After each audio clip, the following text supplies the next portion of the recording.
আমরা জানি আমাদের দেশে একটা সম্প্রদায় আছে লা মাযহাবি, আছে না নাই? লা না বোধক শব্দ কি কথা বলে না, নট লা না, তিনটা একই। লা মাযহাবি মানে তারা মাযহাব মানে না।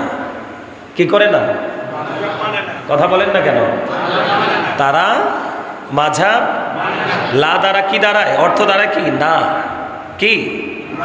তো এই লা মাযহাবিদের অত্যাচারে সাধারণ সরল মনা মানুষগুলো এক পর্যায়ে ঈমানটাকে হারানোর পথেই বসেছে। তাদের একটা মুসলমানের বড় অস্ত্র হলো তার ঈমান।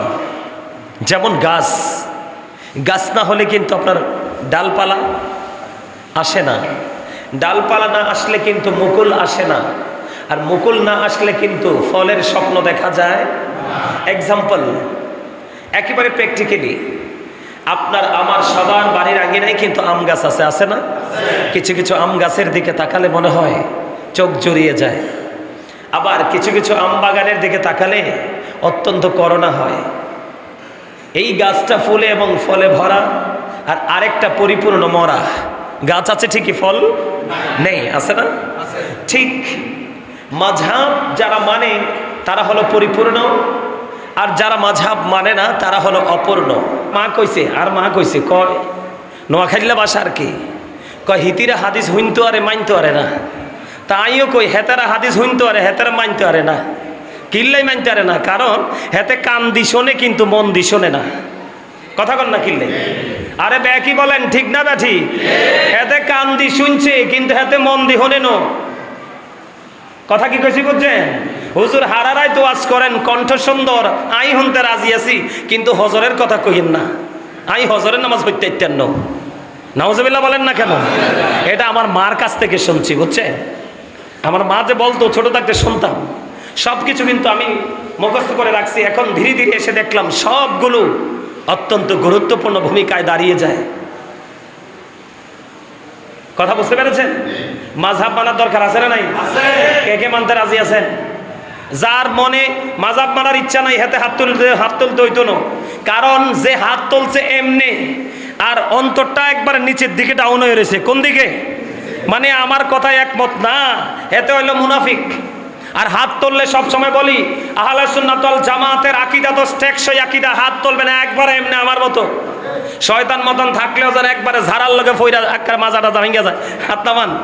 আরে শয়তান কি মাজা ভাঙবো নি মিয়া? শয়তান পানির উপর বসবাস করে। কোথায়? হ্যাঁ বুঝছেনই তো, এটা বড় ডেঞ্জারাস। কথা কি বুঝতে পারছেন? হ্যাঁ, মন দিয়ে শুনতে হবে, কান দিয়ে না। বলে হুজুর কান কই রাখবো? কানের সাহায্য নিব। কি নেব? কথা কয় না কিল্লাই? আমি সব সময় প্রত্যেকটা জায়গায় গেলে আগে আমার পরিবেশ ঠান্ডা করতে হয়, নাইলে ওয়াজ করে তো লাভ নাই। আছে লাভ? আবার আসেন বন্ধু, আপনার আমার প্রাণের রাসূল তিনি ইরশাদ করেছেন,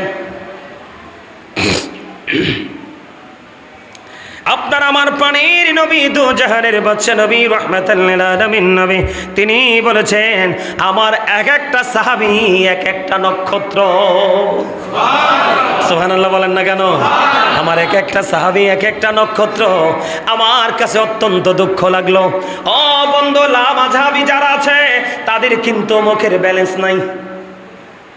ওমা আর কি ভুল করছি? কত বড় স্কলারশিপ নিয়ে আসছে, আজহার থেকে, মিশর থেকে পিএইচডি ডিগ্রি করে আসছে। আয়েশা কয় হযরত আলী বলে মদ খাইছে। ওই যে মাযহাব মানে না, তাকিদা তো ঠিক নাই, কথা তো ব্যালেন্সিং ভাবে আসবে। এই রিসেন্টলি আরেক বক্তা, কমেডিয়ান বক্তা আর কি, ও মাযহাব মানে না, কয়দিন আগে বলছে আমার আলী নাকি মদ খাইছে। আরো জোরে। আরে আলীর জন্ম কোথায় জানেন? হ্যাঁ সুবহানাল্লাহ, দেখছেন নি? আরে দেখছেন নি? মোল্লাই জানে না, আমার মুসল্লি জানে। তো দামি কোনটা? বক্তা ওয়াজ করবে স্টেজে বসে ঘন্টার পর হাতিয়ে নিয়ে চলে যাবে, আর টেকসই আকীদার মালিক হেতে শুধু তাবারুকের জন্য এক বোতল তেল দিবে, হেতের জান্নাত সুনিশ্চিত হয়ে যাবে। ওমা এক্সাম্পল দিলাম, বুঝেন নাই? হেতে কিন্তু কোরআন হাদিস পড়ে আইছে কিন্তু এদের ঈমান নাই। আর হেতে হনতে আইছে, কিছু দিতে আইছে, হেতে ঈমান পরিপূর্ণতা লইয়ার পরে গেছে। সুবহানাল্লাহ বলেন। ঈমান ছাড়া আমলের কোনো দাম আর জোরে। হযরত আলী সম্পর্কে রাসূল বলছে কি, আনা মাদিনাতুল ইলমি ওয়ালিউন বাবুহা। রাসূল বলেছেন, I am a city of education, the gate of that city is Ali. আমি হলাম শিক্ষার শহর, আর আমার সেই শহরের দরজা হলো আলী। সুবহানাল্লাহ বলে আর জোরে। আলী এমন একজন সাহাবী, ইসলামের চতুর্থ খলিফা, রাসূলের কলিজার টুকরা। আলী বলেছেন, কোন দরিয়ায় যদি এক ফোঁটা মদ পড়ে, এই দরিয়ার পানি যদি শুকিয়ে যায়, এই দরিয়া শুকিয়ে যাওয়ার পরে ঘাস জন্ম হলে, আমি কোনোদিন এই দরিয়ার ঘাস আমি আমার পশুকে খাওয়াবো না। ওনার নাম হলো হযরত আলী। আর তুমি মোল্লা কয় পৃষ্ঠা কিতাব পড়ে মোল্লা হইছো, আলীর মর্যাদা বোঝো না। ওই যে মাযহাব নাই, আকীদা তো ঠিক নাই, কথা বলে না কেন? এই মসজিদের ফিলার যদি ঠিক না থাকে, চাঁদ থাকবে? আর চাঁদ যদি না থাকে, বসতে পারবো? মনে হলো ফিলার, মনে হলো ঈমান। আলী বলেছেন, সেই দরিয়ার উপর বিশাল বড় মিনারা যদি তৈরি করা হয়, আমি কোনোদিন আমি আলী এটাতে দাঁড়াইয়া আমি কি করব না, আজান দেব না। মদকে তো ঘৃণা করেছেন হযরতে আলী, আর দুই পাতার মৌলবী চটি বই পড়ে মোল্লা হয়েছে। ওই মৌলবী পড়ে হযরত আলী নাকি মদ খাইয়া ট্রাই করছে। হযরত জোরে জোরে কন্না নাউজুবিল্লাহ। এই জন্য বলেছি, রাসূল বলেছেন, বিনা হিসাবে জান্নাতে যাবে ওই দল, যেই দল হলো আহলে সুন্নাত ওয়াল জামাত। জোরে জোরে জোরে কোন সুবহানাল্লাহ। আর জোরে। বন্ধুরে আমার, আমার রাসূল বলে দিলেন, আমার এক একটা সাহাবী এক একটা নক্ষত্রের মতো। তুমি যাকেই ফলো করবে, তোমার জীবনটা হয়ে যাবে পরিপূর্ণ নেয়ামত। আর জোরে জোরে কন্না সুবহানাল্লাহ। তুমি হেদায়াত পাবে রে, তুমি যাকেই ফলো করো তার মধ্য থেকে তুমি হেদায়াত আনতে পারবে। শুধু বন্ধু এখানে একান্ত নয়, হুযায়ফা রাদিয়াল্লাহু তাআলা থেকে বর্ণিত, তিনি বলেছেন, আমার নবী, প্রাণের নবী মুহাম্মদ রাসূলুল্লাহ সাল্লাল্লাহু আলাইহি সাল্লামের দরবারে বসা ছিলাম। অতঃপর তিনি বললেন, আমি জানি না আর কতদিন তোমাদের মাঝে আমি বসবাস করব, তাই আমার পর তোমরা দুই ব্যক্তিকে অনুকরণ করবে। নবী গো, কাকে গো? আমার নবীজি একটা ডাক দিয়ে বললেন, হযরতে আবু বকর, হযরতে ওমর। জোরে জোরে কন্যা সুবহানাল্লাহ। আর জোরে বলেন না সুবহানাল্লাহ। দড়ি আমার, এখানেই শুধু ক্ষান্ত নয়, হযরতে মুআজ রাদিয়াল্লাহু তাআলা আনহু থেকে বর্ণিত, তিনি বলেছেন, রাসূল সাল্লাল্লাহু আলাইহি সাল্লাম আমাকে, রাসূল সাল্লাল্লাহু আলাইহি সাল্লাম মুআজকে ইয়েমেনে প্রেরণ করলেন। তিনি বললেন, তুমি কিতাব, তিনি বললেন, তুমি কিতাবে বিবেচনা, তিনি বলে দিলেন, তুমি কিভাবে বিচার বিবেচনা করবে, তুমি কিভাবে সমস্যার সমাধান করবে, তুমি কিভাবে প্রতিকূল পরিবেশকে অনুকূলের দিকে নিয়ে আসবে। তখন তিনি বললেন, আল্লাহর কোরআন থেকে। কি থেকে? খেয়াল করেন, কিন্তু যারা মাযহাব মানে না, কি করে না? যারা মাযহাব মানে না আর যারা মানে, তারা দুইজন কত দামি। রসুলকে রসুল পাঠিয়ে দিলেন, কোথায়? ইয়েমেনে পাঠিয়ে দিলেন। আর পাঠানোর সময় আমার আপনার প্রাণের রসুল তাকে প্রশ্ন করলেন, তুমি বিচার করবে কিভাবে, সমাধান দিবে কিভাবে, প্রতিকূল পরিবেশকে অনুকূলে কিভাবে তৈরি করবে, রূপান্তরিত করবে। এবার তিনি বললেন, আমি আল্লাহর কোরআন থেকে সমাধান দেব। আমার নবীজি বললেন, তুমি মনে করলে কোরআনের কোথাও তুমি সমাধান খুঁজে পাও না, তখন তুমি কোথায় যাবে? এবার তিনি উত্তর দিয়ে দিলেন, ইয়া রাসূলুল্লাহ, ইয়া হাবিবাল্লাহ, আমি তাহলেই চলে যাব হাদিস শরীফের মধ্যে। আমার নবীজি বললেন, তুমি হাদিস শরীফের মাধ্যমেও সমাধানটা খুঁজে পেলে না, তখন তুমি কি করবে? এই কথা বলার পরে তিনি উত্তর দিলেন, ইয়া রাসূলুল্লাহ, আমি কোরআনেও সমাধান পাইনি, আমি হাদিসের মাধ্যমেও সমাধান পাইনি, তাহলে তুমি তৃতীয়বার তুমি কি করবে? তিনি উত্তর দিলেন, আমি ইজতিহাদ বা গবেষণা দ্বারা মীমাংসা করে দিব। লাস্টে মাযহাবের গন্ধ পাইছেন না? কথা বলে না কেন? কোরআনেও নাই, হাদিসেও ইজমা আছে, কিয়াস আছে। ওমা ইজমা কিয়াসকে অস্বীকার করতে পারবে? আহলে সুন্নাত ওয়াল জামাত কিচ্ছু অস্বীকার করে না। কথা কয় না কেন? আল্লাহকে পাওয়ার জন্য যা যা করা সব করে। আল্লাহকেও মানে, রসুলকেও মানে, সাহাবাই কেরামকেও মানে, তাবিন তাবিনদেরকেও মানে। করে কে? মানে কিনা? পূর্বসূরি আইম্মে কেরামদেরকে আমরা মানি কিনা? কথা বলে না কেন? আল্লাহর প্রিয় লোক, বুজুর্গ লোকদেরকে নিয়ে আলোচনা করাও সাধারণ মানুষের জন্য ইবাদত। সুবহানাল্লাহ বলেন না? এই জন্যই গতকালকে আমি আমার প্রাণ মুর্শিদ ডক্টর আহমদ পেয়ারা বাগদাদির জীবন বৃত্তান্ত নিয়ে একটু আলোচনা করেছিলাম, তাও মিনিমাম 40 মিনিট, কম হবে না। আমার মনে হয় গতকালকে আমার মতো সময় কেউ পায় নাই। কথা কয় না কেন?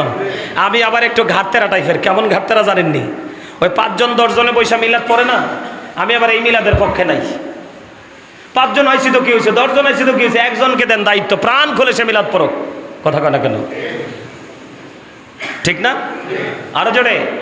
আর যেই কোনো প্রোগ্রামে টাইম শর্ট হইলে আমি যাইতে চাই না, কারণ আমাদের মতো যারা আছে তারা তো ক কইলে কসবা বুঝে। কথা বলে না কেন? আর সাধারণ মানুষ কিন্তু অনেক সময় ক বললে, কসবা বললেও এখান থেকে কটা খুঁজে বের করতে পারে না। এজন্য সাধারণ মানুষের জন্য একটু বেশি সময় লাগে, কারণ তাদেরকে বিভিন্ন এক্সাম্পল দিয়ে বোঝাতে হয়। ঠিক না? ঠিক। তাহলে সর্বশেষে আমরা আপনার মাযহাবের গন্ধ পাইছি তো? আরো যারা বলে না কেন? তাহলে মাযহাব আলোচনা করতে হবে কার সাথে? যারা শরীয়তের বিধিবিধান, শরীয়তের আইন কানুনে পারদর্শী তাদের। ঠিক কিনা বলেন? আমরা মাযহাব মানবো তো? আমরা শুধু মানবো না, আমাদের নেক্সট জেনারেশনকেও মাযহাব মানার জন্য তাদেরকে উৎসাহিত করব। ঠিক কিনা বলেন? মাযহাব মানে লাভ হবো কি? মাযহাবের মধ্যে যা আছে তা মানতে হবে না? কথা কয় না কেন? এখন মাযহাবের মধ্যে আমি কইছি কি, মাযহাব হলো, আপনারা অনেকে জানেন না, পরে আসছেন, আমি আবার একটু মনে করিয়ে দিই। মাযহাব মানে কি? মাযহাবটা বললে অনেকের মাথা গরম হয়ে যায়, মাযহাব মানতে রাজি না। মাযহাব মানা ওয়াজিব, আমাদের উপর বাধ্যতামূলক। এই মাযহাবটা হলো কি জানেন? শরীয়তের মাযহাবটা হলো শরীয়তের বিধিবিধান সাব্যস্ত করতে কোরআন ও হাদিসের ব্যাখ্যার আলোকে গবেষণামূলক যে ইমামগুলো রয়েছে তারা সমাধানের জন্য গবেষণা করে যে অভিমত ব্যক্ত করে, এটার নামই হলো মাযহাব। সুবহানাল্লাহ বলেন। ফুলের নির্যাস কি? কে বলছে? Thank you very much, absolutely right answer. ফুলের নির্যাস কি? কথা কয় না। এটা কিন্তু ফাঁকা, বেড়া কিন্তু ছোট্ট ইদ্দুর, একদম ফাঁকা। মাশাল্লাহ, সামনে বলি না, মুফতি সাহেব খাড়ায় থাকতে খবর আছে। কারণ সময় যতক্ষণ নিজের ইউনিভার্সিটি ছাড়া যতটুকু সময় কোরআন এবং হাদিস নিয়ে, আল্লাহর ওলি এবং আলেমুল আমাদেরকে নিয়ে, ফুলের নির্যাস হলো মধু। ঠিক তেমনি আপনি আহলে সুন্নাত ওয়াল জামাতে যখন প্রবেশ করবেন, নির্যাস এখান থেকে নেবেন ইমাম আজম আবু হানিফা রাহমাতুল্লাহ আলাইহি। তো এখন কোরআন হাদিসের মাধ্যমে যদি গবেষণা করে অভিমত ব্যক্ত করা হয়, তাহলে এই কোরআন হাদিসের অভিমতের মধ্যে কি জিন্স প্যান্ট আছে না? আমার কথা কয় না কেন? আছে না নাই? কোরআনেও আছে, হাদিসেও। এত কষ্ট করে, এত সুন্দর করে বুঝাইলাম আমার মুসল্লিরে, আজকে আসার সময় দেখি হেমবাবুর মতো জিন্স প্যান্ট পরে হাঁটতাছে। মন থেকে এটারে খুব মহাব্বত করতাম, এটা কিন্তু কৈতত্ব না, এটা আমি দেখছি আজকে আসার সময় দেখলাম একদম ফ্যান্টাস্টিক ভাবে হাঁটতাছে জিন্স প্যান্ট পরে, আগাগোড়া একটাও ঠিক নাই। নাউজুবিল্লাহ কম। মাযহাব শুধু মানলে হবে না, মাযহাবের মধ্যে যা আছে তাও মানতে হবে। এই আজকে নিয়ত করে আসছি ওর প্যান্ট পরা দেখা, আজকে একটা হাদিস বলে দেই, আল্লাহ রাসূল বলেছেন শরীয়তের আইনে এটা পড়ার কোনো বৈধতা নাই, কিন্তু এই নষ্ট সমাজকে তুমি বিনোদন দেওয়ার জন্য, এই মানুষের কাছ থেকে বাহবা পাওয়ার জন্য অবৈধ পোশাক তুমি পরে হাঁটাচলা করেছো। আল্লাহ রাসূল বলেছেন তোমার জন্য কাল হাসরের দিন অভিশপ্ত পোশাক বরাদ্দ আছে, লানতের পোশাক বরাদ্দ আছে। নাউজুবিল্লাহ বলেন। অত্যন্ত দুর্গন্ধযুক্ত নোংরা পোশাক তোমার জন্য বরাদ্দ আছে। আর তুমি দুনিয়ার উচ্চ সমাজের, এই দুনিয়ার সোসাইটির তুমি কোনো কি করো নাই, কেয়ার করো নাই। আল্লাহ রসুল যেটা বলেছে, ইমাম সাহেব যেটা বলেছে, অথবা আমার পছন্দের হুজুর যেটা বলেছে, আমি সেটাই মেনে তুমি শরীয়তের পোশাক পরে পরে চললে, আল্লাহর হাবিব বললেন তোমার সামনে কাল হাসরের ময়দানে ফাইসালা যখন হবে, তোমার সামনে অসংখ্য জান্নাতি পোশাক তুলে ধরা হবে। রসুল বলছেন তোমার যেটা পছন্দ তুমি সেটাই নিতে পারবে, তোমার জন্য কোনো কন্ডিশন থাকবে না। শুধু মাযহাব মানলে হবে না, মাযহাবের মধ্যে যে আছে, যে নির্যাসটুকু আছে, সেটাও আমাদেরকে মানতে হবে। সম্মানিত উপস্থিতি, আজকে যে আলোচনা করেছি কষ্ট পাইছেন? কেউ কষ্ট পাইছে? একদম নিখুঁতভাবে মনে রাখবেন, ওই যে মিডিয়া আছে, বড়রা সুন্নি মিডিয়া আছে, আরও কি আছে, এগুলোর মধ্য থেকে আপনারা এই ভিডিওটাকে ডাউনলোড করে কাউন্টিং করে রাখবেন। আর না পারলে আমাকে ফোন দিবেন, জানবেন মাযহাবের গুরুত্ব অপরিসীম। ওয়াজের মাঠে বসলে আরও তথ্য যোগ করতে পারতাম।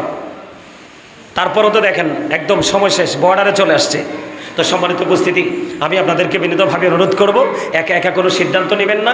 লামাযহাবীদের কোনো কথাই বিশ্বাস করা যাবে না। বিশ্বাস করলে ঈমান শেষ, আর ঈমান যদি শেষ হয় আপনি যতই আমলদারি হন, এই আমল আল্লাহর দরবারে কবুল হবে না। হবে না। ঠিক তেমনি আমরা সবাই যেন মাযহাবকে পরিপূর্ণভাবে মেনে এই মাযহাবের আইন কানুন অনুযায়ী যেন আমরা চলতে পারি। আল্লাহ যেন আমাদেরকে সে তৌফিক দান করে। সকলে বলুন আমিন। এই বলে আমি আমার সংক্ষিপ্ত আলোচনা এখানে শেষ করছি। আখির দাওয়ানা আলহামদুলিল্লাহি রাব্বিল আলামিন। যারা আমরা জানি আমাদের দেশে একটা সম্প্রদায় আছে লামাযহাবী, আছে না নাই? লা না বোধক শব্দ কি কথা বলে না, নট লা না, তিনটা একই। লামাযহাবী মানে তারা মাযহাব মানে না। কি করে না? কথা বলেন না কেন? তারা মাযহাব লা দ্বারা কি দাঁড়ায়? অর্থ দ্বারা কি? না। কি? তো এই লামাযহাবীদের অত্যাচারে সাধারণ সরল মনা মানুষগুলো এক পর্যায়ে ঈমানটাকে হারানোর পথেই বসেছে। তাদের একটা মুসলমানের বড় অস্ত্র হলো তার ঈমান। যেমন গাছ না হলে কিন্তু আপনার ডালপালা আসে না, ডালপালা না আসলে কিন্তু মুকুল আসে না, আর মুকুল না আসলে কিন্তু ফলের স্বপ্ন দেখা যায়। এক্সাম্পল একেবারে প্র্যাকটিক্যালি আপনার আমার সবার বাড়ির আঙিনায় কিন্তু আম গাছ আছে না? কিছু কিছু আম গাছের দিকে তাকালে মনে হয় চোখ জড়িয়ে যায়, আবার কিছু কিছু আম বাগানের দিকে তাকালে অত্যন্ত করুণা হয়। এই গাছটা ফুলে এবং ফলে ভরা, আর আরেকটা পরিপূর্ণ মরা গাছ আছে, ঠিকই ফল নেই, আছে না? ঠিক মাযহাব যারা মানে তারা হলো পরিপূর্ণ, আর যারা মাযহাব মানে না তারা হলো অপূর্ণ। কিছু বলবেন না? আল্লাহু আকবার বলেন, না হয় সুবহানাল্লাহ বলেন, না হয় নাউজুবিল্লাহ বলেন। নাউজুবিল্লাহ তাদের জন্য যারা মানে না, আর সুবহানাল্লাহটা তাদের জন্য যারা মানে। আর আল্লাহু আকবার এই জন্য, আমার আল্লাহ তো শ্রেষ্ঠ, আমার আল্লাহ তো বড়, আল্লাহর সাথে কাউকে কি করা যায় না, কম্পেয়ার করা যায় না, তুলনা করা যায় না, তাই তো?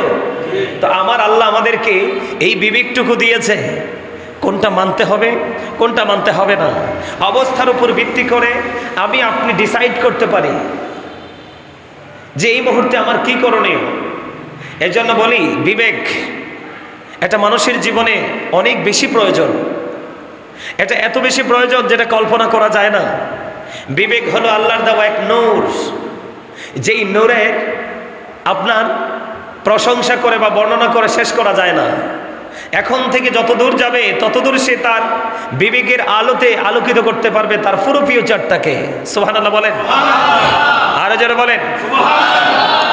এখন মাযহাব মানে না, আমাদের দেশে অত্যন্ত ঠান্ডা মাথার, যেটাকে ইংলিশে বলা হয় টেরোরিস্ট, একদম রিল্যাক্স মোডে মানুষের ঈমানকে নষ্ট করে দিচ্ছে, হরণ করে দিচ্ছে। এটাকে আপনারা খুব ভালো করে চিনেন, খুবই ভালো করে চিনেন। এমন কোনো প্রশ্ন নাই যে সে উত্তর দেয় না, যে উত্তরগুলো এখনই মানুষের জীবনে কোনো দরকার নেই, সেই সমস্ত কথার উত্তর পর্যন্ত সে দিয়ে থাকে। আমি তার নাম বলতে চাই না, আপনারা চিনে ফেলেছেন অলরেডি।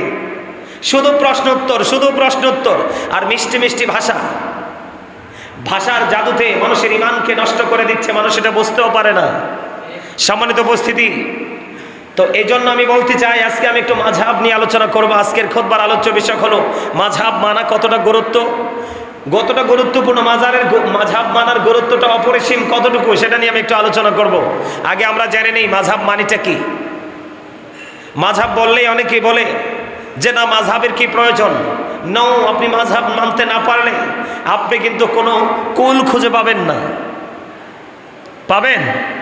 সমাজের মধ্যে যখন কোনো গন্ডগোল হয়, এলাকার মধ্যে যখন কোনো বিশৃঙ্খল পরিবেশ সৃষ্টি হয়, তখন কি হয়? তখন সাধারণ সরল মনা মানুষগুলো, সমাজের যারা নেতৃত্ব দেয়, যারা লিডারশিপ আছে, যারা লিডারশিপে যারা আছেন, তাদেরকে খুঁজে বের করে তাদের মাধ্যমে কিন্তু একটা ফায়সালা বের করে অশান্ত পরিবেশকে শান্ত করে, তাই না? কথা বলেন না কেন? আছে না?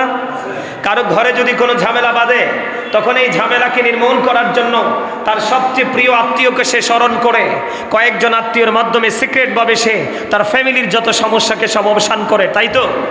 ঠিক তেমনিভাবে আপনি যদি আপনার লাইফস্টাইলকে চেঞ্জ করতে চান, আপনি যদি আপনার ফিউচারকে ব্রাইটনেস করতে চান, আপনি অন্ধকার জগৎ থেকে আলোর দিকে যেতে চান, তাহলে আপনাকে মাযহাবের বিকল্প নেই। সম্মানিত উপস্থিতি, মাযহাব মানেটাকে আমরা আগে একটু জানবো, জানার দরকার আছে না নাই? আরো জোরে বলেন, আর একটু মহাব্বতে। মাযহাব হলো শরীয়তের বিধিবিধান সাব্যস্ত করার জন্য। কি করার জন্য? শরীয়তের, আবার বলছি, শরীয়তের বিধিবিধান, তার মানে কোরআন হাদিস, তাই তো? আল্লাহ এবং আল্লাহ রাসূলের যে বিধান, আল্লাহ রাসূলের বিধানকে সাব্যস্ত করতে হলে আপনার কোরআন ও হাদিসের ব্যাখ্যার আলোকে গবেষণাকারী যে ইমামগণ রয়েছেন তাদের অভিমতের নামই হলো মাযহাব। সুবহানাল্লাহ বলে না কেন? তাহলে আমি যে একটু আগে বললাম এটার সাথে এটা মিলছিনি। এতক্ষণ দিয়েছি আমি আমার ইচ্ছে মতো, আর এখন দিয়েছি কিতাব থেকে। কি থেকে? শরীয়তের বিধিবিধান সাব্যস্ত করতে হলে কোরআন হাদিসের ব্যাখ্যার আলোকে যে অভিমত দেওয়া হয় ওটার নামই হলো মাযহাব। আর এই মাযহাব মানা হলো মুমিনের জন্য ওয়াজিব, বাধ্যতামূলক। ফরজ ছুটে গেলে এটাকে পুনরায় আবার কি করা যায়? কথা বলে না, আদায় করা যায় না? কাজ আদায় করেন না? মানুষের মাঝে মাঝে ফরজ ইবাদত ছুটে যায় না? এই জন্য আমরা বলি খুতবা দেওয়া সুন্নত, খুতবা শোনা ওয়াজিব। যিনি খুতবা দিচ্ছেন উনি তো সতর্ক থাকবেনই, ওনার চেয়ে অসংখ্য গুণে অ্যালার্ট থাকতে হবে যারা খুতবা শোনে তারা, কারণ খুতবা শোনাটা ওয়াজিব। আপনি শুধু ধৈর্য ধরে শুনছেন, আপনার আমল নামা ডাবল সওয়াব। আমাদেরকে এখন সেই মেন্টালিটি আছে? আমরা তো এখন কমার্শিয়াল মুসল্লি, যদিও আমার সব মুসল্লি কমার্শিয়াল নয়, আমি সবাইকে বলবো না, আছে কিছু নাই যে তা না। কথাকে বুঝতে পারছেন আমার? আবারও বলি, মুখস্থ করে রাখেন, আর না হয় মিডিয়াতে যাচ্ছে, মিডিয়া থেকে আপনার এটা কাউন্ট করে রাখবেন। এটা আপনার আমার জীবনে, আমরা আহলে সুন্নাত ওয়াল জামাতের অন্তর্ভুক্ত যারা, আমরা আমাদের নেক্সট জেনারেশন, তারপরে যারা আসবে সবার জন্য এটা গুরুত্বপূর্ণ। আহলে সুন্নাত ওয়াল জামাত হানাফি মাযহাব অনুসরণ করে। সুবহানাল্লাহ বলেন না? আমাদের ইমামকে, মাযহাবের ইমামকে, ইমাম আজম আবু হানিফা রাহমাতুল্লাহি আলাইহি, ঠিক কিনা বলেন? আরে জোরে। শরীয়তের বিধিবিধানকে সাব্যস্ত করতে হলে কোরআন হাদিসের ব্যাখ্যার আলোকে যেই অভিমত, যেই অভিমত দেওয়া হয় ওটাকে বলা হয় মাযহাব। মাযহাব হলো চারটা। কয়টা? আরো জোরে বলেন। হানাফি, শাফি, মালিকি, হাম্বলি, চার মাযহাব। এখানে একটা বিষয় হলো, মাযহাব মানা হলো কি আপনার আমার জন্য ওয়াজিব, বাধ্যতামূলক। খেয়াল করেন, এই মাযহাবটা মানতে গিয়ে আপনি যেই মাযহাবকে অনুসরণ করবেন এটাকেই সব মাসালার উপরে এই মাযহাবকে অনুসরণ করতে হবে। সব মাসালার উপরে যত সমাধান আপনি নেবেন, যদি আপনি হানাফি হন হানাফি মাযহাব থেকে নিতে হবে, আপনি যদি শাফি মাযহাবের অনুসারী হন শাফি মাযহাব থেকে নিতে হবে, আপনি যদি হাম্বলি মাযহাবের অনুসারী হন তাহলে হাম্বলি থেকে নিতে হবে, আপনি যদি মালিকি মাযহাবের অনুসারী হন তাহলে আপনাকে মালিকি থেকে আপনাকে কি করতে হবে?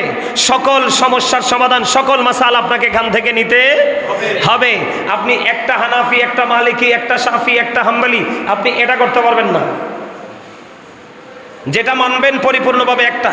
গোটা পৃথিবীর আহলে সুন্নাত ওয়াল জামাত একটা মাযহাবকে অনুসরণ করে, একটা মাযহাবকে অনুসরণ করতে গিয়ে কিন্তু আমরা আরেকটা মাযহাবকে গালি দিচ্ছি না। কিন্তু যারা লা মাযহাবী তারা কিন্তু কাউকে মানছে না, এবং যারা মাযহাব মানে তাদের কোনো কথাকে তারা কেয়ার করছে না। যারা এই সমস্ত লা মাযহাবীদের কথা শুনবে তারা পথভ্রষ্ট হওয়া ছাড়া তাদের নসিবে আর কোনো কিছুই নেই। ঠিক কিনা বলেন? আর জোরে বলেন। আমাদের মধ্যে অনেকেই আছে মাযহাবের অনুসরণ করতে চায় না, তারা বলে যে মাযহাবের অনুসরণ করা লাগবে না। যারা মাযহাবের অনুসরণ করা লাগবে না বলে তারা ভ্রান্ত ধারণার মধ্যে আছে, তারা সঠিক ধারণার মধ্যে নেই। যদি মাযহাবের প্রয়োজন নাই হতো, খেয়াল করেন, যদি মাযহাবের প্রয়োজন নাই হতো, শুধুমাত্র আমি কিন্তু গত জুম্মায় আপনাদেরকে একটা হাদিস বলে গেছিলাম, আপনাদের মনে আছে কিনা জানি না, রাখছেন কিনা জানি না। আল্লাহ রাসূল বলেছেন, আমি যেন তোমাদেরকে কোনোদিনও এমন অবস্থায় না পাই, তোমাদের কাছে যখন কোনো মেসেজ আসবে তোমরা যেন এই কথাটা কখনোই না বলো যে আল্লাহর কোরআনে যা আছে তাই মানবে, এর বাইরে মানবো না। এমন অবস্থায় যেন আমি আমার উম্মতকে খুঁজে না পাই। আসলে আমরা সুন্নি জামাত কি কখনো যখন কোনো আলেম ওলামারা আমাদেরকে যখন কোনো সাজেস্ট করে, পরামর্শ দেয়, তখন কি আমরা কখনো বলছি যে কোরআনে থাকলেই মানবো, নাইলে মানবো না? সুন্নি জামাতের একেবারে তৃণমূল পর্যায়ের একজন সাধারণ মানুষ আহলুস সুন্নাত ওয়াল জামাতকে অনুকরণ করে একবারে মূর্খ, একেবারে বোকা, সে লেখাপড়াই করে নাই, কিন্তু তারপরেও সে কখনো বলে না যে কোরআনে যা আছে তাই মানবে, এর বাইরে মানবো না। এই জন্যই আমরা আহলুস সুন্নাত ওয়াল জামাত, আর এই আহলুস সুন্নাত ওয়াল জামাতের জন্যই হলো সকল নেয়ামতের খবর। সুবহানাল্লাহ। মজা হয় নাই? আমার কথা কি আপনারা বুঝতেছেন? এই কান দিয়ে ঢুকছে, ওখানে বের, ওই কান দিয়ে বের করে দিচ্ছেন, নাকি এক কান দিয়ে ঢুকিয়ে একদম ব্রেনে সেট আপ দিচ্ছেন? সেট আপ হচ্ছে তো? কথা বলে না কেন? মাযহাব, আপনার আমার জীবনে মাযহাবের গুরুত্ব অপরিসীম। কথা বুঝতে পেরেছেন? এই কারণেই মাযহাবের প্রয়োজন যে আছে সেটার নমুনা আল্লাহ কোরআনে কি বলেছেন? আল্লাহ বলেছেন, মাইয়ুতি'ইর রাসূলা ফাকাদ আতাআল্লাহ। আপনি যদি ডিরেক্টলি সব কিছু পেয়ে যেতেন, আমরা যদি সব কিছু ডিরেক্টলি পেয়ে যেতাম, তাহলে কেন আল্লাহ রাব্বুল আলামিন বললেন মাইয়ুতি'ইর রাসূলা ফাকাদ আতাআল্লাহ? আল্লাহ রাব্বুল আলামিন কেন বললেন যেই ব্যক্তি রাসূলের অনুসরণ করে সে আল্লাহর অনুসরণ করলো? আল্লাহু আকবার বলেন না কেন? দেখেন, এখানে কিন্তু আমরা রাসূলের কাজ পর্যন্ত খবর পেয়েছি। কার কাজ? মাইয়ুতি'ইর রাসূলা ফাকাদ আতাআল্লাহ। রাসূলের অনুসরণ করলে, রাসূলেরটা মানলেই কিন্তু আল্লাহরটা মানা হয়ে যায়। বলেছে কে? আল্লাহ। লৌহে মাহফুজের কোরআন আল্লাহর অমীয় বাণী, দা হোলি কোরআন, যেই কোরআনে কোনো সন্দেহ নাই, এত পবিত্র। সম্মানিত উপস্থিতি, আল্লাহ কিন্তু শুধু এখানে ক্ষান্ত নয়। আমি আপনাদেরকে একটা আয়াত আজকে শুনিয়েছিলাম। আল্লাহ বলেছেন, ইয়া আইয়ুহাল্লাযীনা আমানু। আল্লাহ ঈমানদারদেরকে ডাক দিয়েছেন, যারা বিলিভার্স তাদেরকে আল্লাহ রাব্বুল আলামিন বলেছেন, যারা ঈমানদার আল্লাহ রাব্বুল আলামিন তাদেরকে বলেছেন আতিউল্লাহ, তোমরা আল্লাহর আনুগত্য করো, ও আতিউ রাসূল, রাসূলের আনুগত্য করো।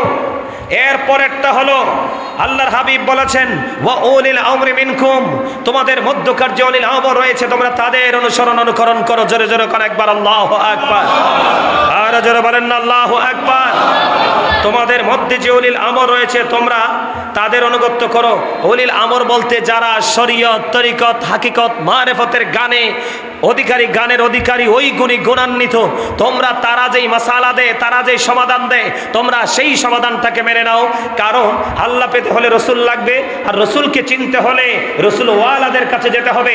এই জন্য আল্লাহ রাব্বুল আলামিন স্টেপ বাই স্টেপ ধারাবাহিকভাবে আমরা আল্লাহকে কেমন করে রাজি করব সেই সিস্টেম দেখিয়ে দিয়েছেন। জোরে কোন সুবহানাল্লাহ। আর জোরে বলেন না সুবহানাল্লাহ। তাহলে এতে কি বোঝা যায়? মাযহাবের দরকার আছে না নাই? আছে না? আরো জোরে। এবার আমি আস্তে আস্তে করে আরো গভীরে যেতে চাই। আপনারা শুধু একটু মন দিয়ে কথাগুলো শুনবেন। শুনতে রাজি আছেন? আরো জোরে একটু দরুদ পড়েন। ইয়া রাসূলুল্লাহ, ইয়া হাবিবাল্লাহ, ইয়া রাসূলুল্লাহ, ইয়া হাবিবাল্লাহ। শুনেছি হাদিসে দেখিলে আপনাকে জীবনের গুনাহ জড়িয়ে পড়ে, দিও গো দেখা দয়া করে। ইয়া রাসূলুল্লাহ, ইয়া হাবিবাল্লাহ, ইয়া রাসূলুল্লাহ, ইয়া হাবিবাল্লাহ। আসসালাতু ওয়াসসালামু আলাইকা ইয়া রাসূলুল্লাহ। আলহামদুলিল্লাহ বলেন। আর জোরে বলেন। বন্ধুরে আমার, হযরত আনাস রাদিয়াল্লাহু তাআলা আনহু থেকে হাদিস কানা বর্ণিত, আমার নবী, আপনার নবী, দু জাহানের বাদশা নবী বলতে শুনেছি, নিশ্চয় আমার উম্মত পথভ্রষ্টের উপর ঐক্যমত্য পৌঁছাবে না। আল্লাহর হাবিব বলতেছেন, নিশ্চয়ই আমার উম্মতগুলো পথভ্রষ্টতার মধ্যে যারা থাকে তাদের সাথে কখনোই ঐক্যমত হবে না। সুবহানাল্লাহ বলবেন না? আরো জোরে। আমার কথা মনে হয় আপনারা বুঝেন নাই। বুঝছেন? আলহামদুলিল্লাহ। রসুল বলে গেছেন নিশ্চয়ই আমার উম্মত কি, আমি গত জুমে বলছিলাম না, কুল্লু উম্মতি ইয়াদখুলুনাল জান্নাহ ইল্লা মান আবা কিলা মান আবা ক্বালা মান আতাআনি দাখালাল জান্নাহ ওয়া মান আসানি ফাকাদ আবা। জোরে করে আল্লাহু আকবার। আর জোরে বলেন আল্লাহু আকবার। আমার উম্মত কখনোই কি হবে না, আমার উম্মত কখনোই পথভ্রষ্টের উপর ঐক্যমত্যে পৌঁছাবে না। সুবহানাল্লাহ বলেন না। রসুল এনশিওর করে গেছেন। আলহামদুলিল্লাহ, আলহামদুলিল্লাহ। এটা আমাদের জন্য বড় নিয়ামত। পৌঁছাবে না। অতঃপর যখন তোমরা মতানৈক্য দেখবে তখন মহান দলের অনুসরণ তোমরা করবে। আমার উম্মত পথভ্রষ্ট যারা, তাদের সাথে ঐক্যমত হবে না। যখন তোমরা পৃথিবীর বুকে ফিতনা দেখতে পাবে, বিপর্যয় দেখতে পাবে, তখনই তোমরা কি করবে? মহান দলের অনুসরণ করবে। ওই দল হলো মা আনা আলাইহি ওয়া আসহাবি। ওই দলের নাম হলো আহলুস সুন্নাত ওয়াল জামাত। জোরে জোরে বলেন না সুবহানাল্লাহ। আহলুস সুন্নাত ওয়াল জামাতের ক্যারেক্টার হলো, আহলুস সুন্নাত ওয়াল জামাতের চরিত্র হলো, আমরা হানাফি মাযহাবকে অনুসরণ করব, আমরা হানাফি মাযহাব মানব, কিন্তু অন্য মাযহাবের ইমামদেরকে বা অন্য মাযহাব যারা মানে তাদেরকে আমরা ইনকার করব না, ইনসাল করব না। কিন্তু বন্ধু, যারা আলা মাযহাবি তারা পরিপূর্ণ পথভ্রষ্টের উপর ঐক্যমত হয়ে গেছে, ঠিক কিনা বলেন? তারা কোনো নিয়ম নীতির তোয়াক্কা করে না, যে কোনো বিষয়ে তারা ঐক্যমত পোষণ করে। কিন্তু যখন সব দল মাযহাবিরা ঐক্যমত হয়ে যায়, তখন একটা মাত্র দল দ্বিমত পোষণ করে, সেই দল হলো আহলুস সুন্নাত ওয়াল জামাত। কথা বলে না কেন? যখন তোমরা দুনিয়াতে ফিতনা দেখতে পাবে, বিপর্যয় দেখতে পাবে, তখন তোমরা কি করবে? তোমরা সবাই মহান দলের অনুসরণ করবে। হযরত আলী রাদিয়াল্লাহু তাআলা আনহু থেকে বর্ণিত, তিনি বলেছেন, আমি বললাম, হে আল্লাহর রাসূল, আমাদের নিকট যদি এমন কোনো বিষয় আসে যার সমাধানে আদেশ নিষেধের কোনো বর্ণনা নেই, তখন আমাদের করণীয় কি? তিনি ইরশাদ করলেন, তোমরা ফুকাহা শরীয়তের গানে যারা বিশেষজ্ঞ নেককারগণের সাথে পরামর্শ করবে, নিজে নিজে মত অনুযায়ী কোনো সিদ্ধান্ত নেবে না। জোরে জোরে কন্যা সুবহানাল্লাহ। এই জন্য আহলুস সুন্নাত ওয়াল জামাত যখন কোনো সমস্যায় পড়ে, নিজে নিজে তারা কোনো মত দেয় না। গত কয়দিন আগে ভৈরবে গেলাম আমি এক জায়গায়।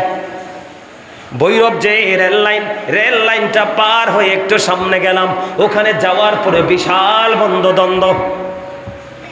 ওখানে যত মাযহাবিরা আছে, অনেক বড় বড় মুফতিরা আছে, ওই মুফতিরা একটা ফতোয়া দিয়ে দিয়েছে। কিন্তু যখন ফতোয়া দিয়ে দিল, আমি যখন সবার আগে গেলাম, আমি যাওয়ার পরে মাহফিল কমিটি আমার কাছে চলে আসলো, তরুণ ইয়াং জেনারেশনের ছেলেরা এসে বললেন, হুজুর, আমাদের কবরস্থানের পাশে একটা ঝামেলা চলতেছে, আমরা এই ঝামেলা মিটাতে এই কাজ করতে চাই, পারবো কিনা? তখন আমি কিন্তু কবরের পারে যাইনি, বৃষ্টি পড়ছিল তখন। আমি বলেছিলাম, এই কাজ আপনারা করতে পারবেন। ওনারা আমার কাছ থেকে ফয়সালা নিয়ে, এই ফয়সালাটা তিনি মনে মনে কি করে দিলেন। আমাদের ইমাম সাহেব ছিল, হাসিন নিও ছিলেন না আপনি? আমাদের আতাউ সাহেব ছিল, আমার সফর সঙ্গী ছিলেন সেদিন। আমি ফয়সালা দিয়ে দিলাম।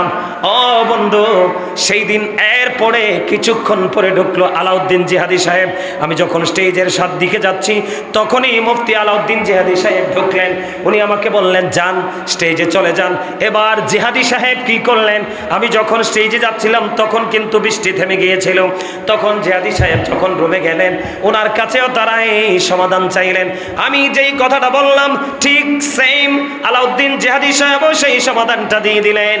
কিন্তু তিনি আমার মতো মুখস্থ দেয়নি, তিনি কবরস্থানটা পরিদর্শন করে সমাধানটা দিয়েছেন। বন্ধুরে আমার, এই জন্য আমি বুঝাইতে চাই, আহলুস সুন্নাত ওয়াল জামাতের মানুষগুলোর মধ্যে ত্রুটি থাকতে পারে, তাদের অপরাধ থাকতে পারে, তাদের পাপ থাকতে পারে। যদি পাপটা মনেরও জানতে হয়, তারপরেও তারা মুক্তি পেয়ে যাবে। কিন্তু বন্ধু, সমস্ত মাযহাবিরা একটা ফতোয়া দিয়েছে, আমি বলেছি না না না, এই ফতোয়া গ্রহণযোগ্য নয়। ঠিক সেম ফতোয়া দিয়েছেন আমাদের আলাউদ্দিন জিহাদি সাহেব। তারপরে গোটা গ্রামবাসী বন্ধু উল্লাসিত হয়েছে, আনন্দিত হয়েছে, এত বেশি খুশি হয়েছে, জোরে জোরে বলেন না সুবহানাল্লাহ, আর জোরে বলেন না সুবহানাল্লাহ। এই কথাটা বন্ধু কেন বললাম? আজকের যে হাদিস শরীফ হযরতে আলী রাদিয়াল্লাহু তাআলা আনহু থেকে হাদিস খানা বর্ণিত, রাসূল বলে দিলেন, তোমরা যখন কোনো সমস্যায় পড়ে যাবে, কোরআন হাদিস থেকে তোমরা সমাধান পাচ্ছ না, তখন তোমরা চলে যাবে ওই বিশেষজ্ঞর কাছে, যাদের মধ্যে কোরআন এবং হাদিসের আলোয় যাদের ছিনাটা বড়া, তোমরা তাদের কাছে চলে যাবে, তাদের কাছ থেকে সমাধান নিয়ে তোমরা কাজ করবে, নিজেই তোমরা কোনো সিদ্ধান্ত নিও না। তাহলে আপনারা বলেন, মাযহাবটা নেয়ামত কিনা কিয়ামত? আর জোরে বলেন না। এত বড় নিয়ামত, এই নিয়ামতের স্বাদ যারা পেয়েছে তারা বুঝতে পেরেছে, ঠিক কিনা বলেন? বন্ধুরে আমার, এখানেই শুধু ক্ষান্ত নয়, আমার আপনার প্রাণে নবী আরো বলেছেন, আমি দেখতে পাচ্ছি অচিরেই তোমরা আমার পর তীব্র মতানৈক্য দেখতে পাবে। রাসূল বলেছেন, আমি দেখতে পাচ্ছি আমি চলে যাওয়ার পরে তোমরা তীব্র মতানৈক্য, তার মানে অনেক মতানৈক্য তৈরি হয়ে যাবে, চারপাশে বন্ধু মতভেদে ভরে যাবে, ফিতনায় পড়ে যাবে।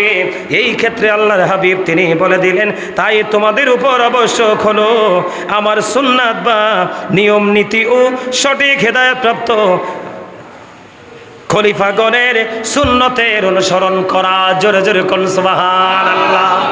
এবার আবারও শিওর করে দিলেন আমার রাসূল, ও বন্ধু, মতানৈক্য যখন দেখতে পাবে, তোমরা রাসূলের নিয়ম, রাসূলের আইন, রাসূলের বিধান মেনে যে আলেম ওলামারা পীর সাহেবেরা চলাফেরা করে, তুমি তা যাকে বেশি পছন্দ হয় তুমি তার কাছ থেকে পরামর্শ নিয়ে তুমি পথ চলবে। জোরে জোরে কোন সুবহানাল্লাহ। এবং রাসূল বলেছেন, তোমরা আমার আদর্শটাকে শক্ত করে আঁকড়ে ধরবে। জোরে জোরে কন্যা সুবহানাল্লাহ। তাহলে এবারও মাযহাবের দলিল আছে না নাই? আরো জোরে বলেন। বারবার কিন্তু শেষের দিকে একটা ইঙ্গিতে আমরা খুঁজে পাই, ওয়াজ বুঝতেছেন নি? বারবার শেষের দিকে একটা ইঙ্গিতে আমরা খুঁজে পাই, আল্লাহ ওয়ালা বুজুর্গ ওয়ালিল আমর, যারা কোরআন হাদিসের আলোয় আলোকিত, আল্লাহ রাসূলের বিধি বিধানের খুনি, যাদের কাছে গেলে তোমরা খুব সহজেই সমাধান খুঁজে পেয়ে যাবে। তোমরা যখন মতানৈক্য দেখতে পাবে, তোমরা যখন ফিতনায় পড়ে যাবে, ও বন্ধু, আপনাদেরকে মনে রাখতে হবে কন্টিনিউয়াসলি যে আমি এসেছি একলা, যাব একলা, হিসাবও দেব একলা। আমি বাঁশবাগানে, পুকুর পাড়ে, নদীর কিনারায় অথবা বেওয়ারিশ কোনো জায়গায় আমার দাফন হতে পারে, কোথায় থাকবো জানি না, আমার জীবনের প্রত্যেকটা কর্ম আমার সঙ্গে যাবে। এই জন্য বন্ধু, এখনই সময় তুমি নিজেকে টেকসই করে প্রিপেয়ার করে নাও, না হয় তোমার কবরের জগৎ বড় ভয়ঙ্কর। আমি আপনাদেরকে যদি একটুখানি বলে দেই বন্ধু, আপনারা দেখেছেন, আমি কিন্তু ধর্ম দেখতেছি না, এটাকে আদারওয়াইজ দেবেন না। অন্যান্য সময় কিন্তু এর পরে বৃষ্টি হয়, কথা বলে না কেন? এখন যেইভাবে বন্যা হয়েছে, যেইভাবে প্লাবিত হয়েছে কয়েকটা জেলা, আরো পরে বৃষ্টি হয়, মোটামুটি মানুষ ফসল কেটে, বড় ধান কেটে ঘরে উঠাতে পারে, ঠিক কিনা বলেন? কিন্তু এইবার এত আগ থেকেই বৃষ্টি শুরু হলো, এটা আমি গজব ছাড়ার কিছুই দেখছি না। আপনি যেটাই বলেন, যে যাই বলেন, এটা আমি গজব বলবো।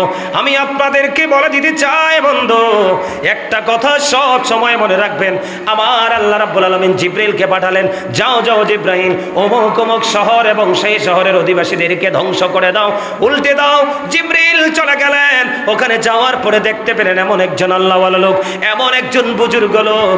আমার আল্লাহকে জিবরিল ডাক দিয়ে বললেন, মালিক, এমন একজন বুজুর্গ লোক আমি দেখতে পেলাম, জীবনে কোনোদিন একটা মুহূর্তের জন্য তোমার নাফরমানি করে নাই, আমি কি তাকে সহ ধ্বংস করে দেব? আমার আল্লাহ বললেন, হ্যাঁ, তুমি তাকে সহ ধ্বংস করে দাও। মালিক, কেন গো? আমার আল্লাহ জানিয়ে দিলেন, এই কারণে তুমি তাকে সহ ধ্বংস করে দিবে। তার সামনে দুনিয়া অনেক অন্যায় হয়েছে, অপরাধ হয়েছে, জুলুম হয়েছে, কোরআন হাদিস বিরোধী কাজ হয়েছে, সে কোনোদিন প্রতিবাদ করে নাই। জোরে জোরে বলেন না একবার নাউজুবিল্লাহ। শুধু নামাজ পড়লে চলবে না, শুধু দান করলে চলবে না, আসল জায়গা আপনার ঠিক করতে হবে ঈমান। কথা বলে না কেন? আসল জায়গা হলো বন্ধু ঈমান। এই জন্য আমি আপনাদেরকে বলে দেই, মাযহাব মানা হলো ওয়াজিব, মাযহাব মানতে হবে, ও বন্ধু মানতে হবে। আর এই মাযহাবের পরে বাইরে যখন চলে যাবেন, তখনই আপনি হয়ে যাবেন ধ্বংসস্তূপ। কিও